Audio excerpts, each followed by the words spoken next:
Bonjour baningami kati na nkolo toza toujours koloba makambo ya Nzambe toza na bino kaka molende po ete boyeba makambo ya Nzambe yango tosipe susu ya liboso na bino mpona kolobela makambo ya Nzambe. Lelo toyekolobela na ntina etali 3e testament na biso tozoba tout le temps na chaîne na biso ya YouTube. Osi bokomi na habitude ya kolanda yango tokolemba te tofanda kimia te baopportunité nyonso soki emonani na moyen nyonso esengeli tolobela makambo ya Nzambe. Yango tolobela nano problème ya tolobela nano bateme pamba te mingi bato basi bazwi babateme, bato basi bake na bamai ya njili, bato bake na bapisine, bato bake na bakopo, bato basali lolenge nyonso basalaka. Me ngai nina tolobela moke bateme pamba te lelo toza na kati ya mboka na biso bato ebele bazolinga bakende ko se faire baptiser na kombo na Yesu, na kombo ya au nom du Saint-Esprit, au nom de Jésus, au nom du Père, du Fils et du Saint-Esprit. Biloko nyonso wana eza eloko oyo esengeli quand même toyeba. Soki toyebi yango malamu tokoki kosungana, tokoki koyeba kosala lolenge Nzambe alingi. Yango wana azolinga mingi tolobela nano bateme. Bateme nga koloba lelo molingami kochange na chaîne te yoyokanga bien, zwa biki na yo, zwa Bible na yo, zwa kaye na yo, banda kokoma makambo na koloba. Bible elobi boye na mokanda ya Matthieu 28 verset 18 elobi boye 28-18 elobi boye Jésus s'étant approché leur parla ainsi: tout pouvoir m'a été donné dans les ciels et sur la terre. Allez faire toutes les nations des disciples, les baptisant au nom du Père, du Fils et du Saint-Esprit. Et enseignez-leur à observer tout ce que je vous ai prescrit. Et voici, je suis avec vous tous les jours jusqu'à la fin du monde. Baptême, premièrement, eza eloko tango zo loba yango il faut to se référer na bitinda ya Jésus. Jésus awa azoloba allez faire toutes les nations. A se limiter kana ba congolais te, a se limiter kaka na ba africain te, allez faire toutes les nations mes disciples. Or toutes les nations ezala na désert, faut to sala bango bakoma ba disciples. Ezala esika nini o mai ezate bakoma ka ba disciples. Mais soki tolobi kaka allez faire toutes les nations mes disciples na mai, soki toke na ba pays o mai ezate tokosuka ndenge nini bato amba koma ba disciples ya Yesu te. Yango nazolinga na tolobela makambo ya bateme balingami kati na nkolo. Allez faire toutes les nations mes disciples. Or Jésus awa tango azobabi je suis avec vous. Bon toyokana nano soki bofuti tike bobemi awa bokoki kosala banation na bapays mosusu ntango bozokende kuna bofuti tike vraiment bozwi visa bokei koluka mboka na mboka bosala bato badisiple boza sirke na kati ya départ na bino Jésus mpe bofutelaka ye tike mpo bofuti tike na bofuti tike boye bofuti mpe bozwi visa Jésus mpe bozwelaka ye visa mpo moto abima awa akende kosala banation par-ci par-là il faut azala na Jésus. Mais yo ofutika tike ya yo moko Jésus ofuteli ete wana nano yango awa mpe Jésus azoba tout pouvoir m'a été donné dans les cieux et sur la terre. Bo vérifiaka nano po okoki kokende okei kosala bato bateme zokande pouvoir na pays bozokende kuna neti bapays ya baarabe pouvoir ya Jésus eza kuna te, bakolinga mpe bachrétien kuna te. Or Jésus ntango azoloba tout pouvoir m'a été donné, pouvoir nyonso baarabe bazwi so na pouvoir te, bamizima baa na pouvoir te, babudiste baa na pouvoir te. Or il faut vérifier nyonso wana tozosalaka makambo na biso. Soki mpe tolobi boye Jésus alobi boye pouvoir en epesi ami na ciel na tout pouvoir m'a été donné dans les ciels et sur la terre. Alors dans les ciels. Or ciel soki totali ciel bien Nzambe atiaki ba astre na ciel bo bazo gouverner.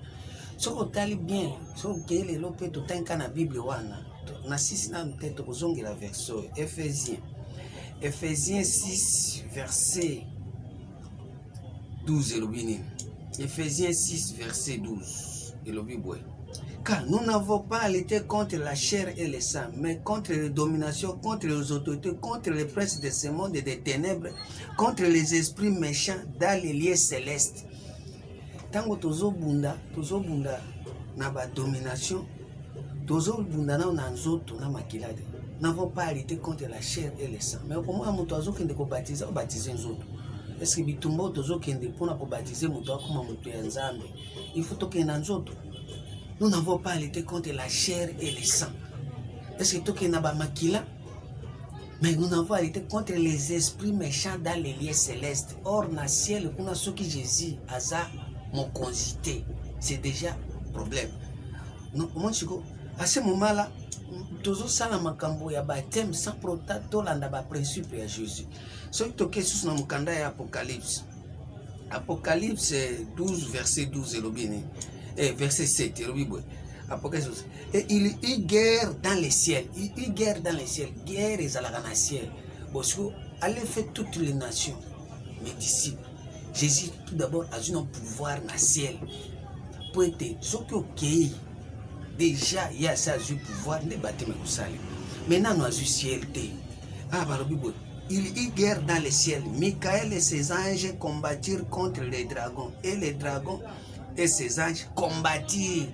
Baninga mikati na nkolo nazolinga tokota makambo Nzambe susi na ngeza tokota makambo Nzambe po lelo tozo sambela mingi tozo sala ba jeune ba offrande tozo pesa ba dîme tozo pesa tozo sala ba sacrifice kulala nzala mais soki tosali makambo Nzambe ayibite omonte keza problème yango nazo senga na bino boyo kanga bien bolanda makambo nazo ba pona tinetali bate. Tout pouvoir m'a été donné dans les ciels et sur la terre. Quand Jésus est mon Matthieu 6. Alors bien Matthieu 6 verset 9. Matthieu 6 verset 9 Jésus a Zorobabel. Voici donc comment vous devez prier. Notre Père qui est au ciel, que ton nom soit sanctifié, que ton règne vienne, que ta volonté soit faite sur la terre comme au ciel. Dans verset 10. Que ton règne vienne, que ta volonté soit faite sur la terre comme au ciel. Volonté en Nzambe, et ça les mana mabele, et ça les mana na ciel, na terre comme ils en assurent. Balinga mekati na kolo. Volonté en Nzambe siko na ciel, okangote, kowela kambangu na maya njiri, kowela kambangu na maya piscine, kowela kambangu na maya kopo. Siko volonté en Nzambe na ciel, tokoye bango ndenge nini? Ambate que ta volonté soit faite. Volonté en Nzambe soit salima na ciel et salima pe na terre comme ils en assurent. Si Jésus ko ba péché pouvoir na si on a ciel ce que tu éviter que volonté en Nzambe za wana. Biso tozo wila ka okende ko baptiser bato. Or eza problème Nzambe Jésus a joué pouvoir. Avant ya kozwa nano baptême il faut ko yeba nano Jésus ce qu'il a pouvoir. Mais lelo tozo sala to sama kamna biso or baptême ezelo kwa mutuya. Kozwa baptême ezelo kwa mutuya na mwana Nzambe balinga mekati na nkolo. Jean 3 verset 5. Nzambe asunga bawo bazolanda émission na biso. Jean 3 verset 5 elobini. Jean 3 5e verset. Elobi. Jésus répondit en vérité, je te l'ai dit, si un homme n'est né d'eau et d'esprit, il ne peut entrer dans le royaume de Dieu. Or, kobotama na mai ezo permettre moto akota na kati ya royaume ya Nzambe. Jésus répondit en vérité, je te l'ai dit, si un homme n'est né d'eau, abotami na mai et d'esprit, il ne peut entrer dans le royaume de Dieu. Ce qui est né de la chair est chair, et ce qui est né de l'esprit est esprit. Ah, ozoka makam Jésus azo so muto abotami na mai te. Po tango ozokende na mai, ezokende po botama na mai ndi baptême susi nango ezawana. Po ete tango kobotama na mai ndi okoti na royaume. Mais lelo soko ozwi baptême, okoti na njiri, okoti na piscine, okoti na kopo, otie bassin, okie na fleuve, okie na kalamu. Balinga mikati na nkolo yango nazo senga na bino bato bozolanda nga na minute oyo boyoka nga bien makambo tozolo po tolingi lelo bato bazonga lisusu te o toyokaki bien te Nzambe asunga yango tozolanda biso. Merci.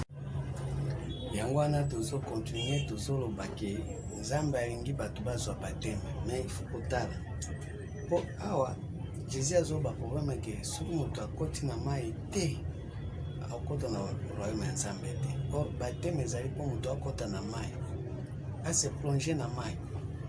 Bandeko balingami kati na nkolo, siko bamai ya njili tosokende, bamai ya kalamu. Soki moto akoti kuna nde akoti na royaume, po porte ya royaume eza na nzela ya mai. Eza na nzela ya mai, ifo kota na mai nde okoki kobimela, nde okoti royaume. Balingami kati na nkolo, eza makambo ya koseka te, eza makambo ya makasi mingi, ifo toyokana. Soki tokei na mokanda ya Psaume 104, akosenga mingi yo mpo verifia la Bible na yo. Psaume 104 verset 3 elobi nini? Psaume 104 verset 3 totanga nano. Il forme avec les eaux les fêtes de sa demeure. Il prend les nuées pour son char. Il s'avance sur les ailes du vent. Il forme avec les eaux les fêtes de sa demeure. Na kati ya ndako na ye, na mai wana nde asalelaka ngo feti. Siko mai oyo tokendeke babateme wana, eske Nzambe asalelaka ngo feti? Or mai wana soki totade eza mai ezochola nango. Mais Nzambe alobi bo, il forme avec les eaux les fêtes de sa demeure. Il prend les nuées pour son char. Bon Nzambe soki asali feti na kati ya mai, azwi sikoyo niwe mapata oyo eza na ciel kuna, yango nde komi char na ye, yango nde azotambola nango. Yango moni alobi ke tout pouvoir m'a été donné dans les cieux et sur la terre, parce que ayebi ke na ciel kuna na niwe eza nde char na ye, esika ye amataka. Sikoyo ntango oyo ozotambola, ozokota na bamai, eske ozoyebake makambo ya Nzambe na kati ya ndako ya Nzambe mai eza? Mais oyo sikoyo bozosala eza makambo ya Nzambe te, fo kotala sikoyo lolenge bozosala wana. Tokenda na mokanda ya Ezekiel. Ezekiel, vérifie pe Bible na yo. Ezekiel 36 verset 25 elobi nini? Ezekiel 36 verset 25. Nzambe azwa lokumu na bato bazo comprendre. Ezekiel 36 verset 25. Je répandrai sur vous une eau pure et je vous serai je répandrai sur vous une eau pure et vous serez purifiés. Je vous purifierai de toutes vos souillures et de toutes vos idoles. Oyoki place mai ezosala mosala. D'abord eza mai ya njili te, po mai ya njili eza eau pure te. Eza mai ya piscine te, mai ya piscine eza eau pure te. Eza mai ya kopo pe te. Je répandrai sur vous une eau pure et vous serez purifiés. Or mai wana ezo purifié, ezolongola bosoto, ezolongola salité, et puis ezolongola bino na ba salité na bino ya bikeko. Bandeko na nga toyokana nano bien, soki na mai okuti na bassin, ekeko nyonso ozalaka nango na ndako ekolongwa. Ba statue ya ba Marie, ba statue ya ba ikulusu bani, soko kebe mana mai njili statue kolongo. Mais awa Nzambe alobini akopurifie bato, akomisa bato propre na eau pure, pi ba ikeko nyonso wana oyo ya salité wana ezonywa bato na mbindo, Nzambe akolongola ngo. Mais komona moto ake na mai njili, azwi baptême, azongi na ndako, akontinue kosimba bikeko na ye, akontinue kosimba ba chapele, akontinue bakatini babido ya mai, babido ya mafuta, baidole tout eza kaka. Balingami toluka Nzambe, c'est le moment ya koluka Nzambe. Balingami Nzambe na bomo ya zali o Yesu. Psaume 77 verset 17. Tanga Bible na yo ndeko molingami, 77 17e verset. Nzambe azwa lokumu na bato bazo comprendre. Psaume 77 verset 17. Les eaux t'ont vu, ô Dieu, les eaux t'ont vu et les ont tremblé. Les abîmes se sont émus. Les eaux t'ont vu, maye monaka Nzambe. Les eaux t'ont vu, ô Dieu, les eaux t'ont vu et elles sont tremblées. Maye soke moni Nzambe, e bandi ko tremblé. Balingami, banana Nzambe.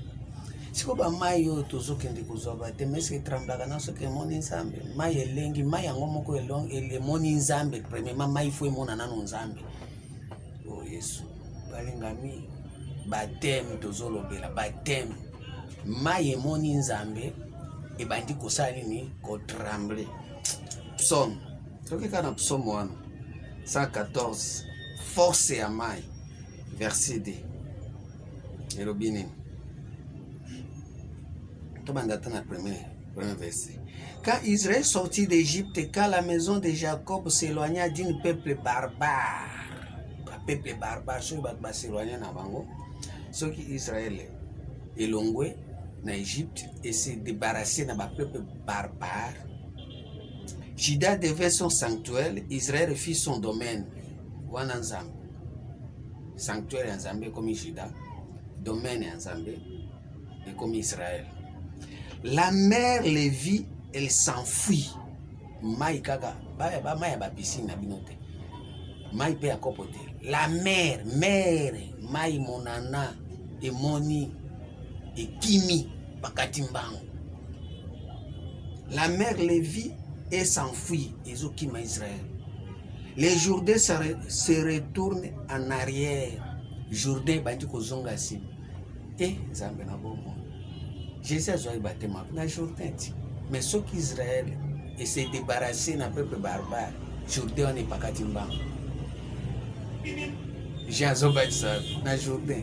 Mais ceux qui Israël et kabouan na peuple barbare, maïwana et pas katimba. Et c'est vrai. Bon, Nzamba zolo makambo. Yawana osenga na bino bokota na kati ya 3e testament. Bokota na kati ya 3e alliance. Bokota na kati ya vision oyo tozoloba. Bo s'enregistrer, bo s'abonner. Puis bo soutenir yango. Nazoloba mingi bo toyokana. Makambo ifo kota na ba télévision na ba radio na ba chaîne mususu to se limiter ka na YouTube te. Yango na osenga bino nyonso bo boza motema ya kobota bino moko awa eza makambo botsa na makasi te na osenga na makasi te yo moko na motema na solo sebe o soutenir émission soutenir vision yo za malamu mingi awa eza makambo ya mendicité za te kwa mtamto osala ndi makambo naye bon nzamba zo msakati na osala soki nzamba ate kati na oko kabeza te okosala pete soki me ko bezali okokaba ngo sample to mitungisa okokabate pona komisa yo okokaba po oza komona bolamu ya nzambe nzambe zo manifester grandeur na à travers parole na ye o soutenir émission mais sinon to kwandirisi mutema pour rien naza posa bato bazo sala msala ya bango bango moko nzambe azo tia mutema na kati na bango esunga nde ba osunga nangi te osunga ko malobi lobi okuna ongande na sunga ki pasteur wana komi boy pona nganga za posa ko melo wana tiblo wana so ko leka meto za posa msala nzambe ngende posa mabeza te so soutenir msala ya nzambe yango wana ozosenga na bino tokolia na nsima ya dime offrande te awa makambo ya offrande na dime eza te awa eza nde makambo ya vous connaîtrez la vérité vous enfranchira vous serez réellement libre nasi nalobi offrande na badime eza na bato oyo bazali koyiba nzambe eza mpona bamiyebi depuis le temps de vos pères vous m'avez volé parce que baza kotravaille libanda ya jardin nde baosenga bango offrande mais awa biso tozotravaille na kati ya jardin offrande eza te tozokoma bana na kati ya ndako ya nzambe Moana, Oazana Katinanda Kwanzambe se réjouit des choses qui est dans la maison de son père. Nzamba zana condition te pour moi na ya vivre. Eza comme si obeso bozo boti mwana na yo, opese ka bilo wa kolia, otangisa ye, eza droit na yo, eza volonté na yo. Ndenge biso tozana papa na biso Nzambe suppose nous tozo kota na 3e testament. To bote suna pasi te, ko bota na pasi eza itumbu. Et puis awa tozoya kolongola etumbu wana po to vivre réalité nzambe to bota na facilité ko bota ya bino na maternité te soko ngosala eloko osala mona pasi te ko imaima te na lolendo te ya mwana zosenga na bino bokota na makambo nzambe asunga bo bazo comprendre. Jérémie tokena mkanda ya Jérémie 2 verset 13 elobi nini nzambe na bomo sunga bo bazolanda sunga milimo. Quand mon peuple a commis double péché, ils m'ont abandonné, moi qui suis une source d'eau vive. Toujours abandonné Nzambe pour to kende na ba piscine. Toujours abandonné Nzambe pour to zo mai to tia na kopo. Toujours abandonné Nzambe pour to kende na ba mai ya njili. Or baptême ezande Nzambe, il faut qu'on se plonger ko kota na kati na Nzambe. Oh Yesu. Tu mutu akoti na kati na Nzambe. De azokota na bateme yawe tikana sisa quand mon peuple a commis un double péché, ils m'ont abandonné, moi qui suis une source d'eau vive, pour se creuser des citernes, des citernes crevassées qui ne retiennent pas d'eau. Bato bazo timola ba mabulu na bango. Bazo timola ba mabulu. Mabulu wana mezo se ko simba maite. Ah, nzambe yokela bana no mao. Yokela bana no mao. Yokela bo comprendre te mao. Mais bo comprendre nzambe yokela bango pe bolingo no manifester. Mukandaka kawana ya Jérémie 2 verset 11. Y a-t-il une nation qui change ses dieux, quoi qu'ils ne sont pas des dieux? Et mon peuple a changé sa gloire contre ce qui n'est d'aucun secours. Maya njiri za secours. Maya kopo za secours. Maya piscine za secours. Omoni masumo ezo sila te. Ok, okoti kuna odindi ozo singa ka atubela, okuma pe pire te, za pe o pire te. Ba idolo pe ezo sila te, ba idolo pe keko pe ezo panzana te. Yango wana zo senga na mutu azolanda ngai, yo mutu zo comprendre. Nzambe asunga yo, esengeli obotama na mai. Mai ebota yo. Mai ce n'est que Dieu. Tokena mukanda Esaïe. Esaïe 55. Esaïe 55, premier verset. Lobi nini? Nzambe abolingo asunga yo mutu zo comprendre. Vous tous qui avez soif, venez aux eaux. Même celui qui n'a pas d'argent, venez et achetez et mangez. Venez acheter du vin et du lait sans argent, sans rien payer. Pourquoi pensez-vous de l'argent? Pourquoi pesez-vous de l'argent pour ceux qui ne nourrissent pas? Pourquoi travaillez-vous pour ceux qui ne rassasient pas? Écoutez-moi donc et vous mangerez ce qui est bon. Et votre âme se délectera de mes succulents. Prêtez l'oreille et venez à moi. Écoutez et votre âme vivra. Je traiterai avec vous une alliance éternelle pour rendre durable mes faveurs envers David. Nzambe a traité une alliance durable. Eza ba alliance ya ndambu te. Ata yo moko boninga mikati na nkolo, okoti na nzambe ya mai ya njili, eza alliance ya ndambu. Okoti na bateme nyonso eza ya ndambu po alliance ezo tika libela te ke obimi boko mutu ya sikotika mutu ya sika libela. Mais comment on okoti na mai? Combien de personnes bakoti na mai lelo ba se retrouver na kati na ba prison? Ba tebeli bazwa bateme, baza na ba prison, ba mibi, ba kuluna, ba koma batu ya sika me bakoti na prison. Combien de personnes o bakota na mai bazo escroquer ba mbongo abatu na ba bureau na ba leta kuna bakota na mai? Combien de personnes bakoma lelo ba ministre bani me ba mboka ezo bonga te me bakota na mai balinga mikati na nkolo bakota na kopo opesa bango ba mai ya kopo? Combien de personnes lelo bakoma ba pasteur me baza ba aventurier? Yango wana nazosenga na bino mutu azolanda nga azoka makambo. Nzambe asunga yo. Nzambe asunga yo. Babi, vous tous qui avez soif, venez aux eaux, même celui qui n'a pas d'argent. Balinga mikati na nkolo. Nzambe azobenga yo yaka na mai. Mai nini? Oh, Yesu, Proverbe 25-25. Elobi nini? Tanga pe Bible na yo. Alingi te oloba o pasteur azoba makamu na ye. Proverbe 25-25 elobi nini? Comme de l'eau fraîche pour une personne fatiguée, ainsi une bonne nouvelle venant d'une terre lointaine. Mai eza de bonnes nouvelles. Oizo utana musika neti nazo pesa bino lelo boye. Eza mai. Bonne nouvelle. Comme de l'eau fraîche pour une personne fatiguée, ainsi une bonne nouvelle venant d'une terre lointaine. Et terre lointaine, pourquoi? Parce que yo nanzambe boza musika, ngo makambo ezota, ezokomela, ezokoma makambo musika na yo, za musika. Ya omoni lelo tozo memela yo mayo bonne nouvelle. Proverbe 18 verset 5 et verset 4.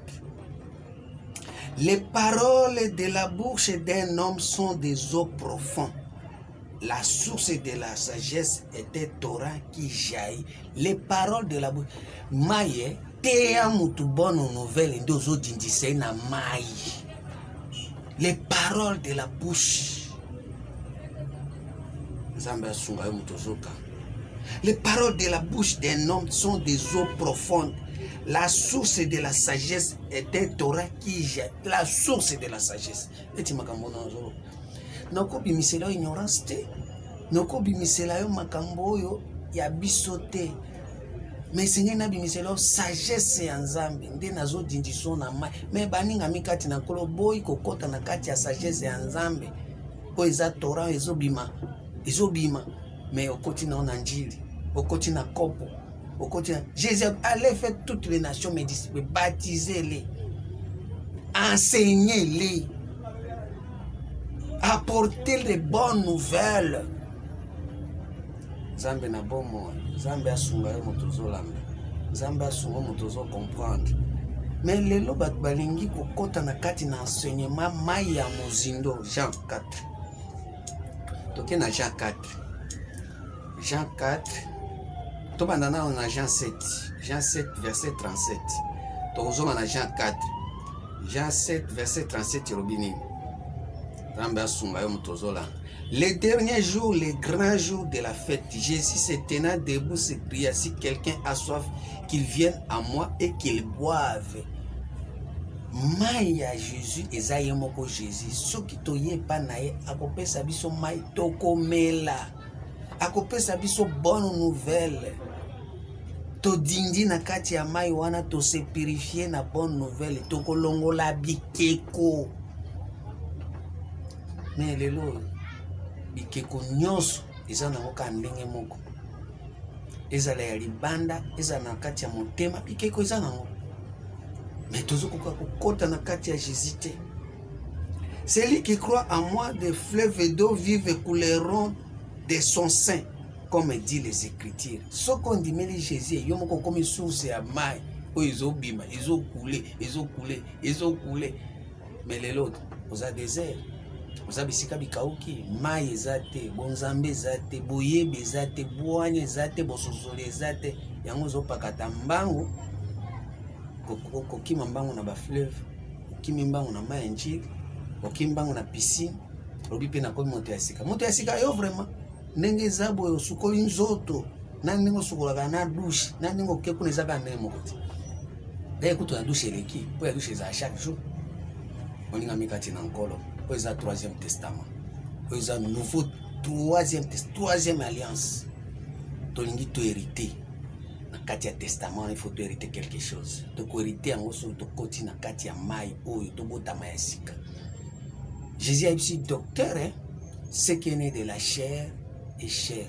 Okende koti ya bateme na yo na nzoto poso. Babenga ngo ebembe. Enda kendeke na mai. Or, Nzambe azoloba na mukanda ya Job 32 verset 8. En réalité, dans l'homme, c'est l'esprit, le souffle du Tout-Puissant qui donne l'intelligence. En réalité, en mensonge, c'est la chair. C'est pour cela qu'il y a la mensonge. Tant qu'il y a la mensonge, il y a la locuta. En réalité, c'est l'esprit. L'esprit n'a pas de nouvelle alliance, et de bonne nouvelle, et côté na kati ya Jésus, et côté na kati ya intelligence boyebi buanya. Nde okotinda na mai. Soko okotinda kuna te okotinda te. Celui qui croit en moi, des fleuves d'eau vive couleront de son sein, comme dit les Écritures. Il dit cela de l'esprit qui devait recevoir ceux qui croiraient en lui, car l'esprit n'était pas encore, parce que Jésus n'avait pas encore été glorifié. Esprit, aux un esprit à tamo côté aux un nzoto yango ki makambango osala ba cérémonie nzoto o azolo bela pour atteindre tel esprit ba ba koki ko recevoir bosa bonzambe gloire ya Nzambe. Mais yo tikima yo eza Jésus o voter na yo ke non na piscine, o voter ça non na kopo, Jacques 4, verset 10. Jésus lui répondit, si tu connaissais les dons de Dieu, et qui est celui qui te dit, donne-moi à boire, tu lui aurais toi-même demandé à boire et il t'aurait donné de l'eau vive. Eau vive. Soko sengaka Jésus mai. Soko yebaka muto azosenga mai. Yondo lingako senga mai ngako peso mai oyo na bomo. Eau vive. Seigneur lui dit la femme, tu n'as rien à mais celui qui boira de l'eau que je lui donnerai n'aura jamais soif, et de l'eau que je lui donnerai deviendra à lui une source d'eau qui jaillit jusque dans la vie éternelle. Ah, Nzambe. Poani ba chrétien mtea makasi boy. Poani ba congolais mtea makasi boy. Poani ba ndi mtea makasi boy. Yo moko koma source ya mai ko banda ko bima tina bomo ya seko. Mais wapi? Olingi yango te. Palbi oya komela mai yo akozesu na posa ya mai te na tuna yo depuis kenda na mai njiro sukari sote. Depuis kenda na mai njiro obela so mai na kopo te. Depuis kenda na mai na njiri obrosa ke susu na mai te. Bobi soko memi me ozesu na posa mai. O mai eza makambo nzambe. Soko yebi yango ozesu na posa mai ya buzoba te. Okina batema buzoba te. Okolande so ba pasteur ya ba mema bato na buzoba te.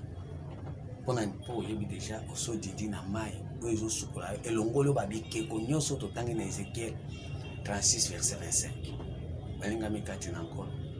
Ta malamu yango sosola Nzambe azwa lokumu. Toko continuer. Merci.